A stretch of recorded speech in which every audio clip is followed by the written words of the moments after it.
Hello students, हम लोग जल में घुलनशील विटामिन की श्रृंखला कर रहे हैं और इसके अंदर हम पूर्व में 3 विटामिन के विषय में पढ़ चुके हैं। Vitamin B1, vitamin B2, vitamin B3। आज इसी श्रृंखला को आगे बढ़ाते हुए हम पढ़ेंगे जल में घुलनशील और एक और विटामिन के बारे में, वो है विटामिन B6। तो बच्चों, आज की कक्षा हमारी इसी पर रहेगी। विटामिन B6 को पायरिडॉक्सिन भी कहते हैं। मैं इन सभी विटामिन के रासायनिक नाम आपसे पहले विटामिन से संबंधित जो पहला चैप्टर था उसमें शेयर कर चुकी हूँ। आप उस चार्ट को देखकर याद कीजिएगा और फिर एक एक को अलग से भी याद रखिएगा। ये जल में घुलनशील होता है, पहली इसकी विशेषता तो यही है। ये विटामिन बी कॉम्प्लेक्स का एक बहुत ही महत्वपूर्ण घटक है। इसके भी विभिन्न रूप होते हैं, जैसे पायरिडॉक्सिन, पायरिडॉक्सल और पायरिडॉक्सामीन। ये सूर्य की पराबैंगनी किरणों के संपर्क में आकर नष्ट हो जाता है, इसीलिए इस विटामिन से बने हुए पदार्थों को भी भूरी बोतलों में रखा जाता है, जिससे रोशनी उन तक ना पहुंचे। धूप में इसका ऑक्सीकरण हो जाता है और ये क्षार के प्रति संवेदनशील होता है, मतलब क्षारीय माध्यम के अंदर ये नष्ट हो जाता है। अम्ल के अंदर ये आराम से रह सकता है, इसको कोई वो नहीं होती है। अब इसके हम कार्य देखेंगे। तो कार्य इसमें सबसे महत्वपूर्ण, इसको इतना महत्वपूर्ण क्यों माना गया है? बेटा, अपने शरीर में देखा जाए तो सबसे महत्वपूर्ण अंग कौन सा है? सबसे महत्वपूर्ण अंग है हमारा मस्तिष्क। क्यों? क्योंकि यही हमारे पूरे शरीर को संचालित करता है, पूरे शरीर को चलाता है। और ये विटामिन B6 या पायरिडॉक्सिन जो है, ये मस्तिष्क और नाड़ी संस्थान, मस्तिष्क से निकलने वाली जितनी भी तंत्रिकाएं और मस्तिष्क जो पूरा उसको नियंत्रण करता है वो नाड़ी संस्थान है, नर्वस सिस्टम है, तो ये उसको स्वस्थ रखने का कार्य करता है। बहुत ही महत्वपूर्ण कार्य है ये तंत्रिकाओं के सामान्य कार्य को सुनिश्चित करता है, हमारी तंत्रिकाएं सही ढंग से कार्य कर सकें। इसके ऊपर जो आवरण होता है मायलिन शीथ, जिसके विषय में मैं आपको पहले कई बार बता चुकी हूं, जो हमारी तंत्रिकाओं के ऊपर एक कोटिंग होती है, ये उसको भी सुरक्षित रखता है। उसके अलावा बहुत ही महत्वपूर्ण कार्य है, ये न्यूरोट्रांसमीटर्स के संश्लेषण में महत्वपूर्ण भूमिका निभाता है। अब आप पूछेंगे न्यूरोट्रांसमीटर्स क्या होते हैं बच्चों? तो देखो, मैंने आपको इस चित्र के माध्यम से थोड़ा सा आपको आइडिया देने की कोशिश की है। आप लोगों ने पहले नर्वस सिस्टम का जब अध्ययन किया होगा तो आपको पता चला, ध्यान होगा कि आपने पढ़ा, तंत्रिका कोशिकाओं के विषय में पढ़ा है। तंत्रिका कोशिकाओं के 2 छोर होते हैं, एक तो होता है उसका एक्सॉन वाला छोर और दूसरा होता है उसका डेंड्राइट वाला छोर। और ये तंत्रिका कोशिकाएं, जैसे अपन लोग बिजली के जो आवेग होता है, बिजली का जो करंट होता है, वो तार जो होता है लगातार एक सतत तरह से वो जुड़ा हुआ एक तार होता है जिसके माध्यम से करंट दौड़ता है।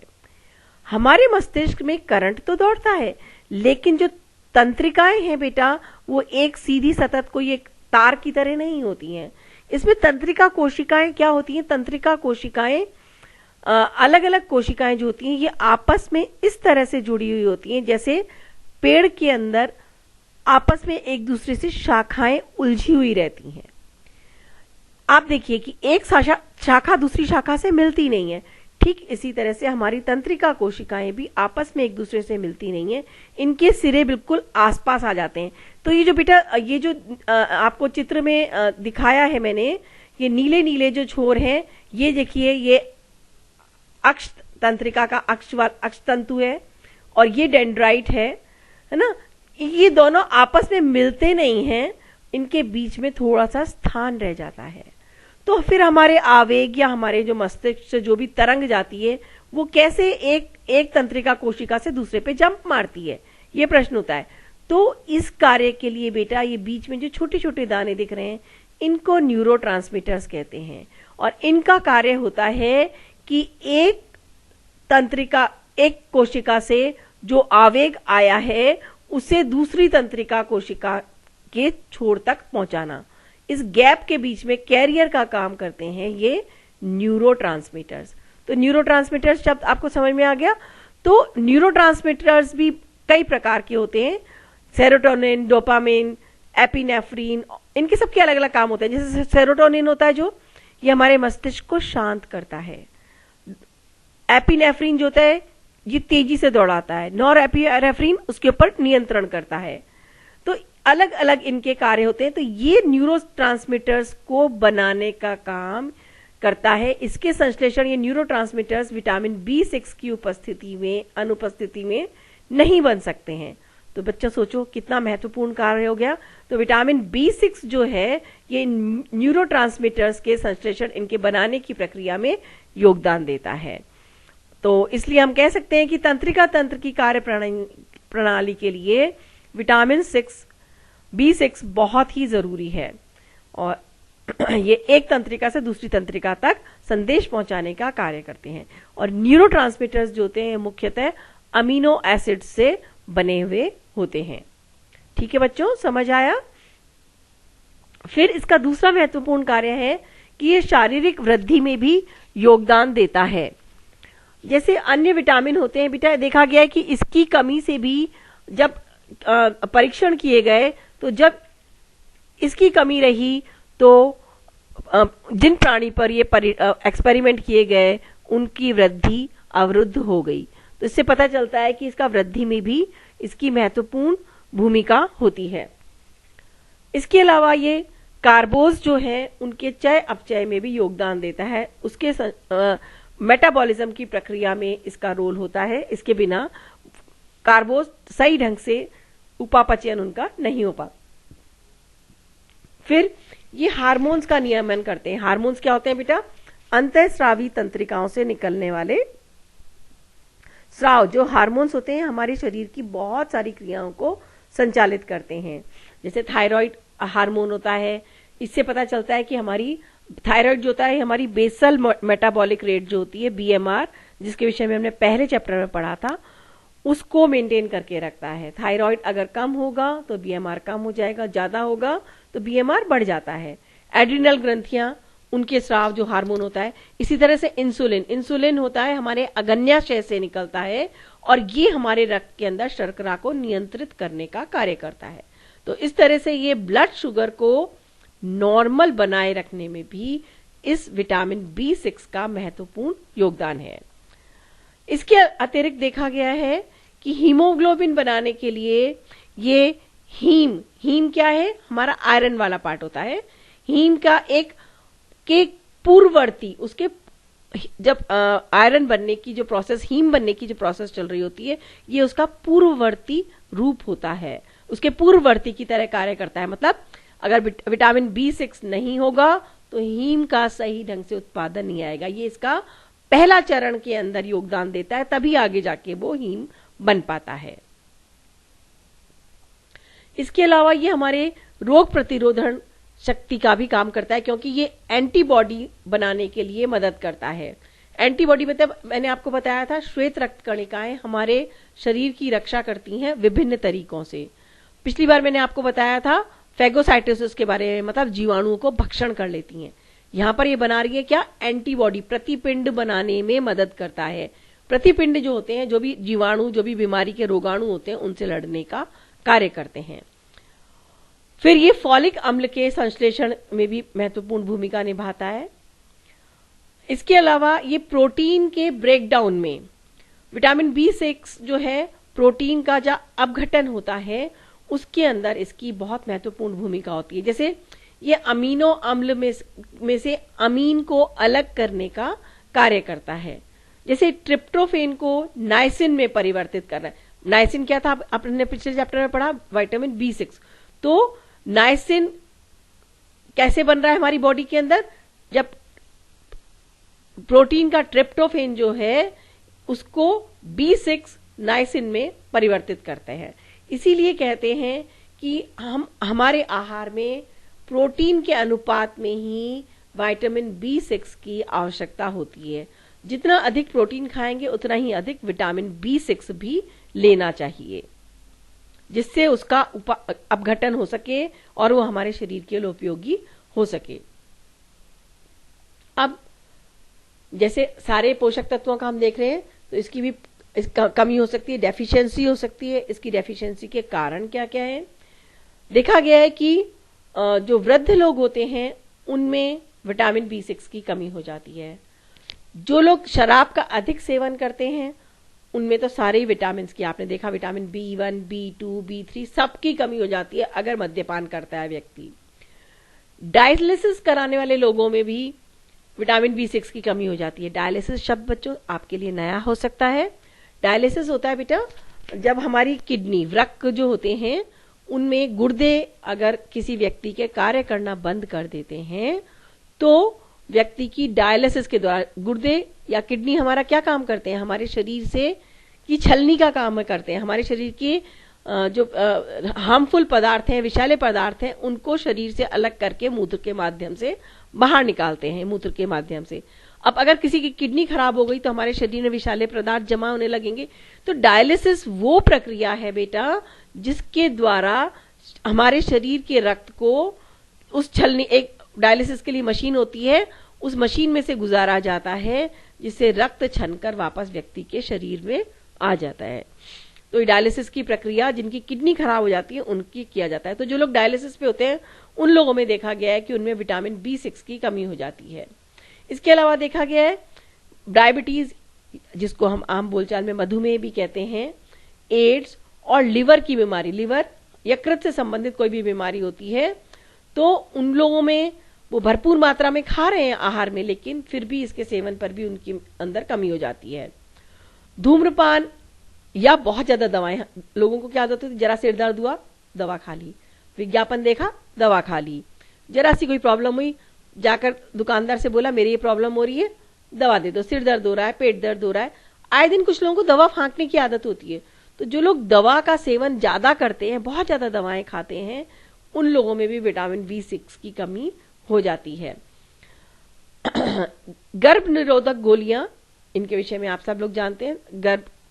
गर्भाधान से बचने के लिए, प्रेगनेंसी से बचने के लिए महिलाएं गर्भ निरोधक गोलियों का इस्तेमाल करती है। तो कई बार देखा गया है कि उनमें भी विटामिन B6 की कमी हो जाती है। अनिद्रा, नींद नहीं आने की बीमारी, अस्थमा, सांस फूलने की बीमारी, एलर्जी, सब जानते हैं एलर्जी हमारी खांसी जुकाम से लेकर स्किन किसी भी चीज में हो सकती है एलर्जी, और पथरी जिन लोगों को बनने की टेंडेंसी होती है उन सब में भी ये समस्या होने की संभावना होती है। और देखा गया हार्मोन रिप्लेसमेंट थेरेपी। अब आप कहेंगे हार्मोन क्या होता है, ये मैं आपको बता चुकी हूँ।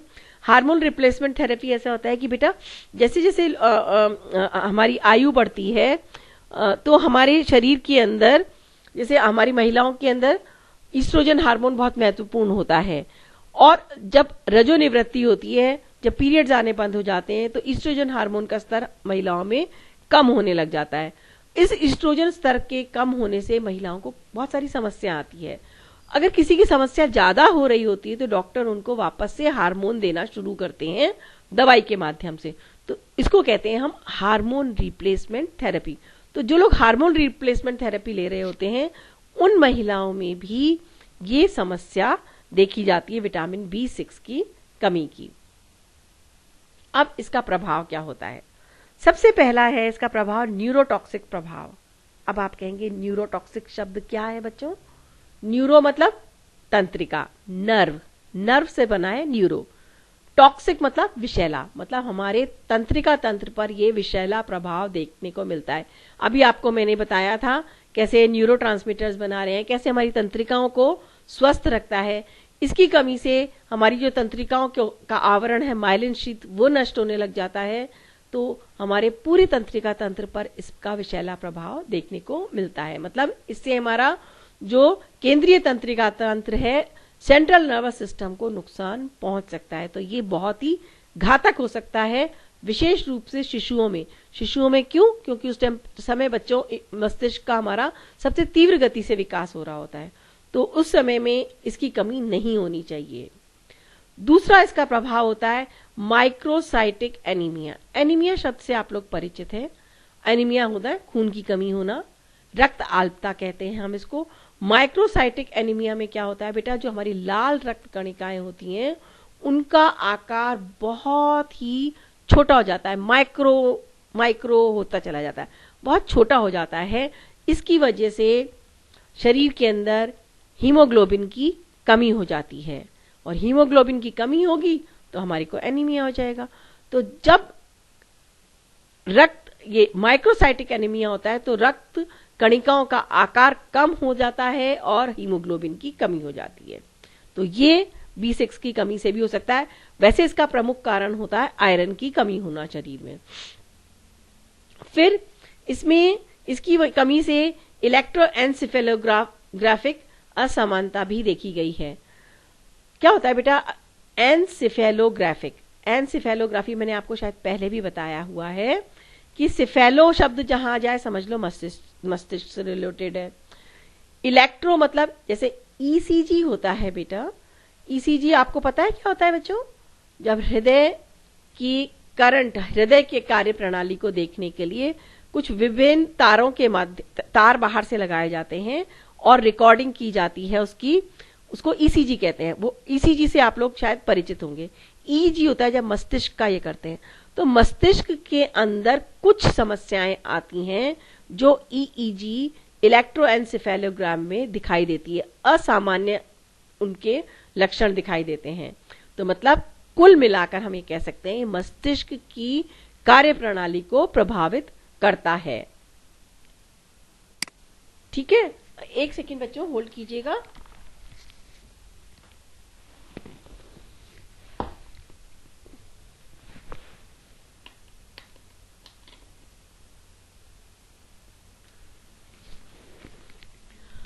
इसके अलावा चिलोसिस यानी होठों पर पपड़ी जमना, मुंह के कोनों पे दरारें आ जाना, होठ फट जाना, ग्लोसाइटिस जीभ में सूजन आ जाना, ये भी प्रभाव देखे गए हैं। इसके अलावा देखा गया है कि व्यक्ति जो है भ्रमित, मतलब जब मस्तिष्क, देखो बच्चों मस्तिष्क जब सब सही काम नहीं करेगा व्यक्ति को चक्कर भी आएंगे, भ्रमित भी रहेगा, वो अवसाद मतलब डिप्रेशन में भी हो सकता है। तो डिप्रेशन का साइकोलॉजिकल के अलावा फिजिकल कारण भी हो सकता है। फिर हमारी प्रतिरक्षा प्रणाली, जब बताया आपको कि ये प्रतिपिंड बनाने का में मदद करता है, तो ये अगर नहीं होगा तो प्रतिपिंड नहीं बनेंगे, तो मतलब हमारे शरीर का जो प्रतिरक्षा तंत्र है वो कमजोर पड़ जाता है, इम्यूनिटी सिस्टम हमारा कम पड़ जाता है। और अत्यधिक कमी होने पर व्यक्ति को दौरे पड़ सकते हैं, दौरे पड़ सकते हैं जिसको आम बोलचाल में गांव में बोलते हैं तान आना, शरीर अकड़ जाना, सांस का अवरुद्ध होना, ये होता है दौरे आने में। शिशुओं में भी विटामिन B6 की कमी के लक्षण पहचाने जा सकते हैं, डॉक्टर पहचान जाते हैं। जैसे उसमें देखा गया है शिशुओं में चिड़चिड़ापन, बहुत तीखी आवाज में रोना और दौरे आना, कन्वल्सिव सीजर्स होते हैं वही दौरे आना। ये बड़ी टॉर्चरिंग चीज होती है बच्चों। तो बच्चों को जब दौरे आने लगते हैं, हाथ पैर अकड़ रहे हैं, आंखें ठहर जाती हैं, शरीर लाल या चेहरा नीला पड़ जाता है या लाल हो जाता है, होठ नीले हो जाते हैं, उसको कहते हैं कन्वल्सिव सीजर्स। तो ये सारे लक्षण देखे जा सकते हैं, डेफिशिएंसी की वजह से ये सारी प्रॉब्लम्स हो सकती हैं।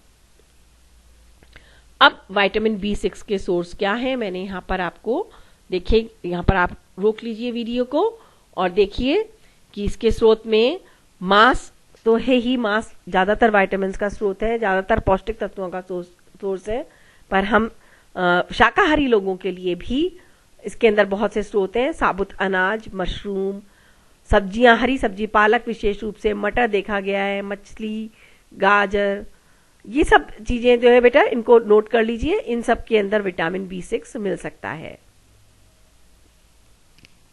अब दैनिक कितनी आवश्यकता होती है, यही ICMR के दिया हुआ है।